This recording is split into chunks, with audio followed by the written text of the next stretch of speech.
கடவுள் ஆபிரகாமை சோதித்தல். ஆபிரகாம், இதோ அடியேன்.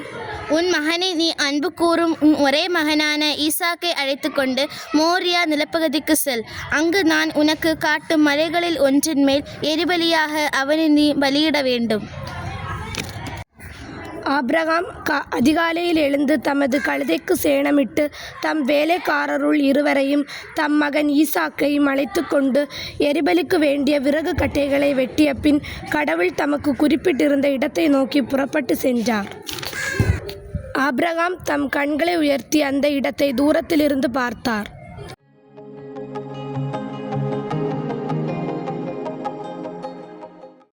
நீங்கள் கழுதையோடு இங்கேயே காத்திருங்கள். நானும் பையனும் அவ்விடம் சென்று வழிபாடு செய்த பின் உங்களிடம் திரும்பி வருவோம். பின் ஆபிரகாம் எரிபலிக்கு வேண்டிய விறகு கட்டைகளை எடுத்து தம் மகன் ஈசாக்கின் மீது வைத்தார். நெருப்பையும் கத்தியையும் தம் கையில் எடுத்து கொண்டார். இருவரும் சேர்ந்து சென்றனர். அப்பா, என்ன மகனே? இதோ நெருப்பும் விறகட்டைகளும் இருக்கின்றன. எரிபலிக்கான ஆட்டுக்குட்டி எங்கே? எரிபலிக்கான ஆட்டுக்குட்டியை பொறுத்த மட்டில் கடவுளை பார்த்து கொள்வார் மகனே.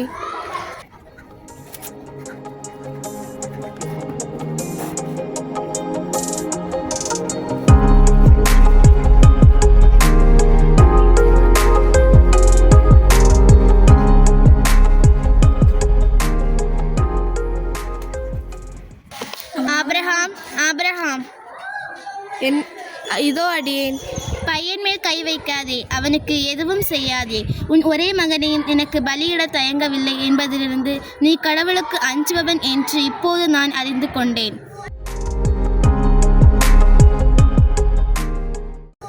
அப்பொழுது ஆபிரகாம் தம் கண்களை உயர்த்தி பார்த்தார். இதோ முச்செடியில் கொம்பு மாட்டிக்கொண்டு நின்ற ஓர் ஆட்டுக்கிடாயை கண்டார். உடனே ஆபிரகாம் அங்கு சென்று அந்த கிடாயை பிடித்து தம் மகனுக்கு பதிலாக எரிபலியாக்கினார்.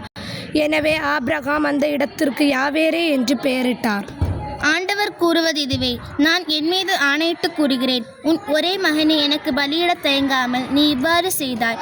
ஆதலால் நான் உன்மீது உண்மையாகவே ஆசி பொழிந்து விண்மீன்களைப் போலவும் உன் வழிமரபினரை பருகி பருக செய்வேன். உன் வழிமரபினர் தம் பகைவர்களின் வாயிலை உரிமையாக்கிக் கொள்வர். மேலும் நீ என் குரலுக்கு செவி கொடுத்ததனால் உலகில் அனைத்து இனத்தவரும் உன் வழிமரபின் மூலம் தங்களுக்கு ஆசி கூறிக்கொள்வர்.